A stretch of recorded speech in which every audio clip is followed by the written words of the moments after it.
Yang pertama tentunya ini adalah suatu tata cara kita sebagai manusia dalam menjalani kehidupan sehari-hari. Tentunya kita memiliki pengalaman yang berbeda-beda setiap orang. Ada yang mungkin 11-12 ya. Namun tata cara setiap manusia, setiap orang itu untuk mengekspresikan emosionalnya itu bermacam-macam. Ada yang bernyanyi, Nyanyi. drum, ada yang membuat lirik lagu, Oke. ada yang menggambar, bahkan ada yang ke arah-arah yang negatif. Assalamualaikum warahmatullahi wabarakatuh. Selamat pagi Sobat Literasi dimanapun berada. Jumpa lagi kita dalam podcast Ngobrol Pintar, Perpustakaan UIN Sumatera Utara Medan. Sobat Literasi dimanapun berada, hari ini kita kedatangan narasumber yang istimewa. Biasanya narasumber kita ada profesor, ada doktor. Kali ini kita kehadiran mahasiswa. Nah, langsung saja kita sapa narasumber kita pada pagi hari ini. Assalamualaikum warahmatullahi wabarakatuh. Waalaikumsalam warahmatullahi wabarakatuh. Iya, bagaimana kabarnya? Alhamdulillah baik, Pak. Oke, baik ya. Tentunya Sobat Literasi penasaran nih, siapa narasumber kita kali ini? Langsung saja kita perkenalkan. Ya, mungkin boleh diperkenalkan. Baik, perkenalkan nama saya Suwandi Mikael Siagian, mahasiswa aktif Stambuk 2022, Prodi Akidah dan Filsafat Islam, Fakultas Usuluddin dan Studi Islam. Saat ini meranjak pada semester 8, semester akhir. Semester 8, semester akhir ya. Ya. Oke, Suwandi Mikael Siagian. Jadi kita undang sengaja nih ke podcast Ngobrol Pintar, Perpustakaan UIN Sumatera Utara, untuk mengulik atau membedah. Ya, ada karya nih, buku yaitu Sekolah Langit dan Guru Waktu. Nah, Suwandi, kira-kira terinspirasi dari mana Anda menulis tentang buku ini? Mungkin boleh ceritakan. Oh, dari awal mula nih ya, Pak ya. Iyalah, tentunya ya kan. Silakan. Awal mulanya saya berinisiatif untuk menulis sebuah buku puisi. Tentunya bukan secara mendadak Mm-mm. atau tiba-tiba. Semua berawal dari ketika saya dulu pernah menjadi santri di Pondok Pesantren Arulatul Hasanah. Saya diajarkan oleh Ustadz Radinal Mukhtar Harahap. Beliau selaku Ustadz yang mengajarkan mata pelajaran balaghah. Oh, ilmu balaghah ya. Ilmu balaghah. Oke. Di situ mulai ketertarikan dan basicnya Ustadz Radinal Mukhtar Harahap cenderung juga filsafat pemikirannya. Jadi sastra balaghah kan istilahnya kiasan Arab. Kiasan Arab, Iya, benar. bentuknya sama dengan puisi. Hmm. Nah, kiasan-kiasan. Bagaimana kita contohnya seperti menghiaskan seseorang laki-laki yang tangguh bagikan singa gitu. Oh. Tapi sastra Arab gitu. Nah, setelah itu kian berjalannya waktu, saya itulah rajin ke perpustakaan di Raudhah membaca-baca buku puisi, buku-buku tafsir, banyak lah. Saya dulu tidak cenderung fokus satu puisi karena bukan gimana dibilang ya, hobi aja mengisi waktu luang di pesantren. Karena pesantren tidak tersentuh oleh elektronik. Semua membaca. Yang untuk menghibur santri itu novel, komik, dan puisi-puisi ini. Nah, dulu di pesantren juga pernah termotivasi membuat novel. Itu manual. Oh, manual. Udah pernah ya? Kertas HPS itu dilipat 2, A1, Benar. dipotong. Dipotong. Itu saya bikin 80 lembar. Itu saya saya buat garisnya pakai pensil. Garis bantu ya? Iya, bikin Supaya garis tidak dulu. miring tulisannya. Benar, Iya. oke. Tulis tentang nuansanya nuansa cinta di pesantren. Karena kan pesantren itu walaupun dipisah antara perempuan dan laki, tapi tetap aja ada itu. Berarti mencintai dalam diam ya, istilahnya. Ada yang lucu-lucu lah gitu. Ada yang kan. lucu-lucu. Nah, Oke, lanjut. di situ saya tulis di situ kan sekitar 55 halaman. Itu ada di pesantren kan setiap tahun ada pemeriksaan lemari. Nah, pemeriksaan lemari itu dibongkar semua, Pak. Bongkar semua tuh. Iya. Namun karena itu pagi kan kita masuk nih. Pagi jam 7 udah masuk ke kelas belajar. Pulangnya jam 12. Itu dibongkar waktu-waktu jam 10 pagi. Kita santri itu nggak ada di asrama. Jadi itu mendadak, Pak. Begitu saya pulang, lah berserakan. Itu kan udah saya klip pakai penjepit kertas. Berserakan semua.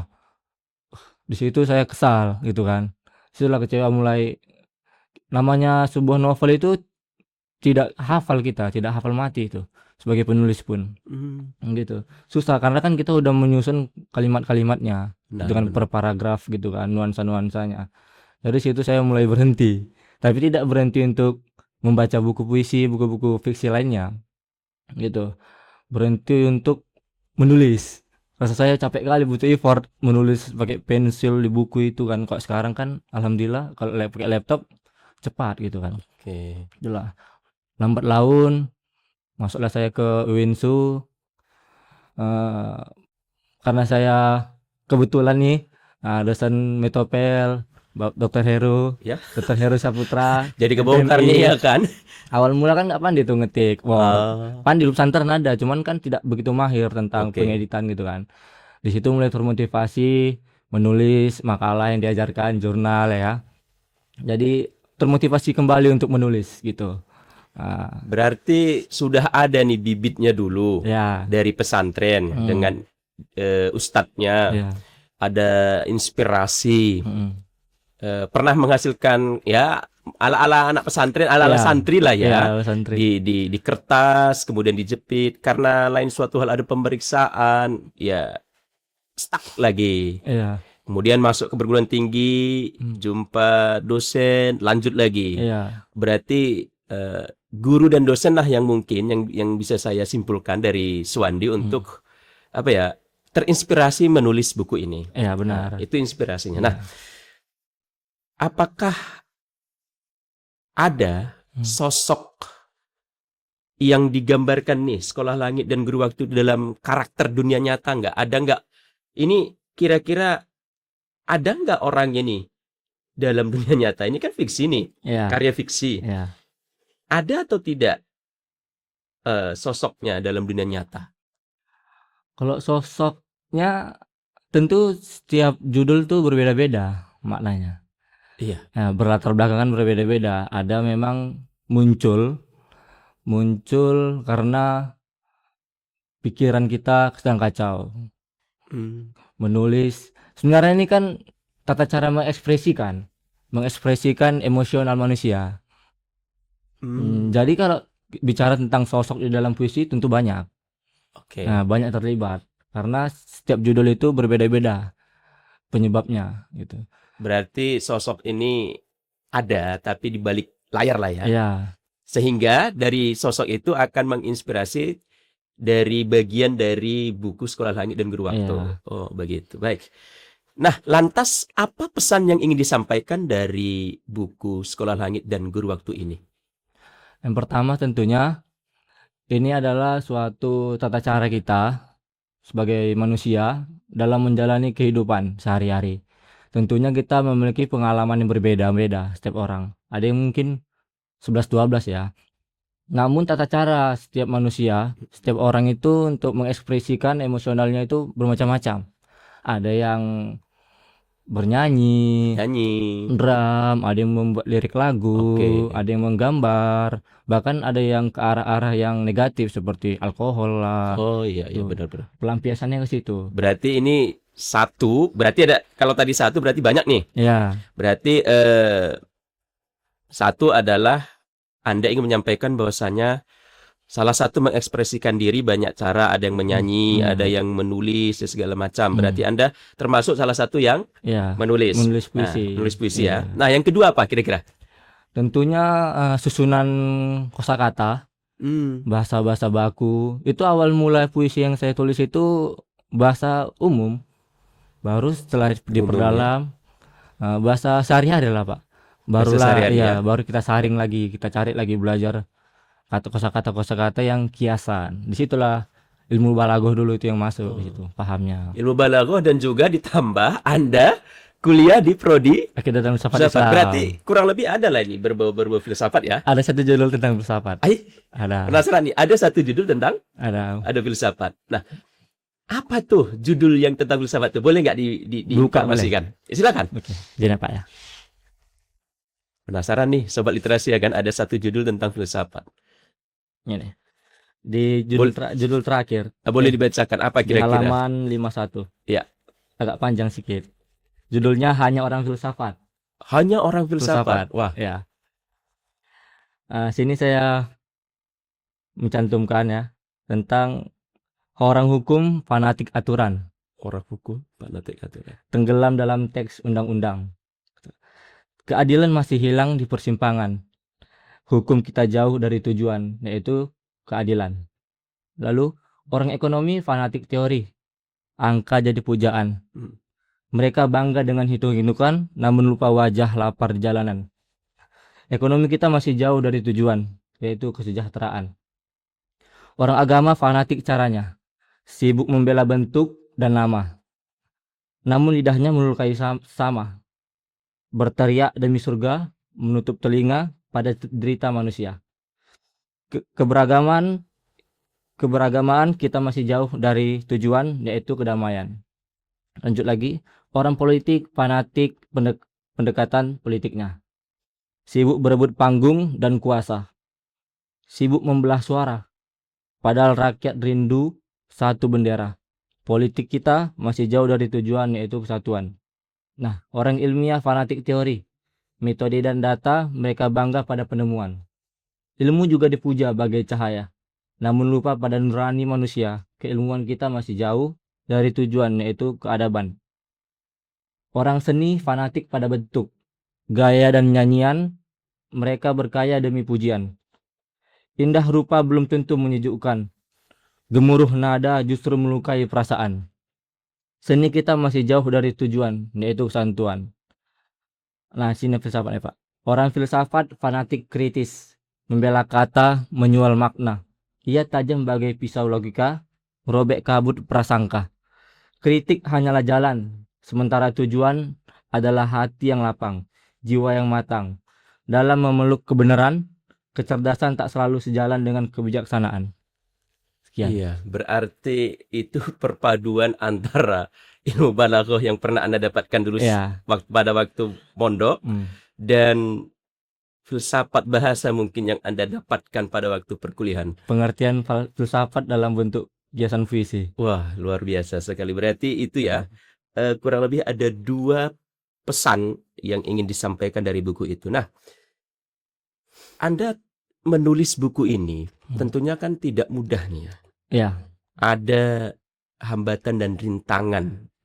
Jadi kira-kira apalah hambatan yang Anda dapatkan selama menulis buku ini? Kalau menulis buku puisi ini tidak bisa kita targetkan untuk berapa, karena dia setiap momen. Nah, cuman di situ kita harus memaksakan diri. Di saat waktu momen itu ada, timbul kosakata, susunan kalimat, kita langsung segera mencatat. Khawatir lupa ya? Iya. Saya mencatat di catatan di HP kalau lagi tidak sempat. Kalau pesantren kan tidak terkontaminasi dengan elektronik. Jadi kami budaya santri itu membawa buku agenda hitam. Yang kecil itu ya? Enggak, yang besar Pak, sebesar ini. Yang di belakangnya ada kalender. Oh iya, benar. Jadi semua santri itu di situ, gambar di situ, menulis di situ. Saya dulu di situ. Nah, jadi sebagian puisi ini ada dari agenda saya dulu masih ada. Nah, masih saya bawa ke rumah. Baru setelahnya, selebihnya selama saya mengampus. Lalu tantangan berikutnya adalah ya kesibukan sehari-hari Pak. Apa itu kesibukan Anda? Yang pertama, kewajiban kita sebagai mahasiswa aktif, iya. ya harus taat aturan, harus selalu ikut dan hadir perkuliahan. Lalu ada juga pekerjaan. Oh, Anda bekerja. Ya. Oke. Berarti hambatannya ya paling kalau tidak dicatat lupa ya. Itu hambatan paling berarti besarnya prinsipnya begitu ingat catat. Ya. Saya percaya setiap manusia pasti pernah mengeluarkan kata-kata dari isi hatinya. Tapi masalahnya tidak pernah dicatat. Iya. Jadi tidak terdokumentasi dan Iya. terbukti ya kan. Berarti pada prinsipnya Anda salah satu kiatnya juga untuk menulis ini ya, adalah begitu ingat catat. Nah, Iya. menjadi hambatan kalau dan menjadi masalah kalau tidak Catat. dicatat. Iya. Begitu ingat. Berarti ada by moment ya, begitu ada Ya. momen terlintas terpikir dapat catat ya. Wah, ini menginspirasi Mengabadikan. sekali, mengabadikan ya. Mengabadikan momen. Sebenarnya kita semua pernah begitu Iya, ya, pernah setiap mendapat. manusia. Hanya saja ya ada yang terlintas ya mengalir begitu saja ya Iya. udah gitu. Tapi ada orang ya, Anda mungkin salah satu bagian dari orang yang mengambil momen itu. Iya. Ya kan? Mengambil momen itu sehingga menjadikan peluang untuk dituliskan, Iya. dituangkan dalam sebuah buku nih. Oke. Nah, tentunya ini buku yang pertama Anda tulis. Iya. Ya kan? Nah, Perdana. perdana. Kira-kira ada nggak buku kedua, ketiga, atau bahkan keempat yang Anda ingin tulis? Alhamdulillah ada. Oh, alhamdulillah ada ya. Kalau untuk puisi ini awal melangkah dalam penulisan saya. Oh, berarti Bahkan ada lagi ke depannya, mau itu fiksi, dan sekarang ada niatan juga untuk dalam keilmuan. oh, berarti akan pendidikan. ada rencana ke depannya, ada fiksi juga dan keilmuan juga Iya. ya. Luar biasa sekali, berarti produktif lah ya. Berarti inilah sebagai pembuka ya, start Anda lah Iya. dalam Iya. untuk menulis. Nah, harapan Anda ke depannya mengenai buku Anda ini apa? Harapan kedepannya ya,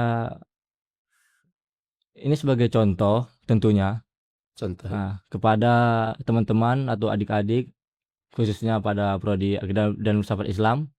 Tentunya kita banyak momen, banyak peluang selain kita berada di kelas gitu. Nah, kedepannya buku Sekolah Langit dan Guru Waktu ini adalah kalau bagi saya sendiri tentunya sangat berharga, karena menurut saya buku-buku fiksi itu adalah buku yang cocok untuk orang-orang yang memiliki perasaan.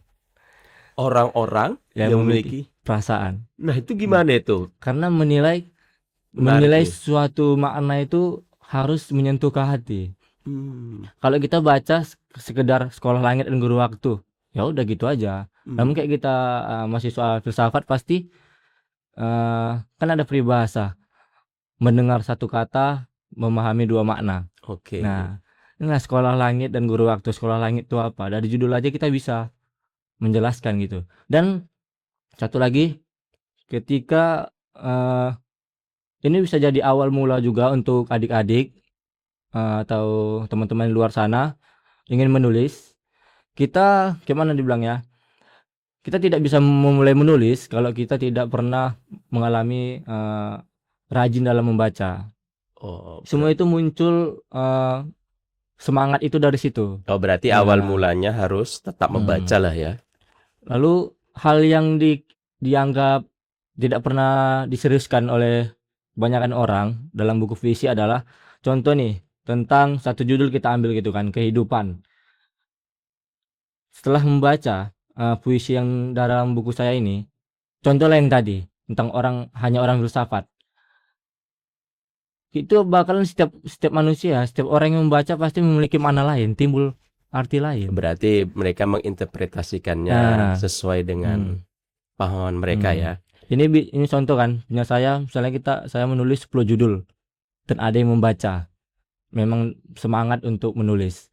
Dari 10 judul itu bisa ya generalkan lagi, perbanyak lagi beda judul, bagaimana kehidupan dia gitu. Berarti disesuaikan kondisinya. Iya. Nah, kira-kira nih sobat literasi yang berada di luar sana, pengen dan penasaran membaca buku ini, kira-kira bisa dapat di mana?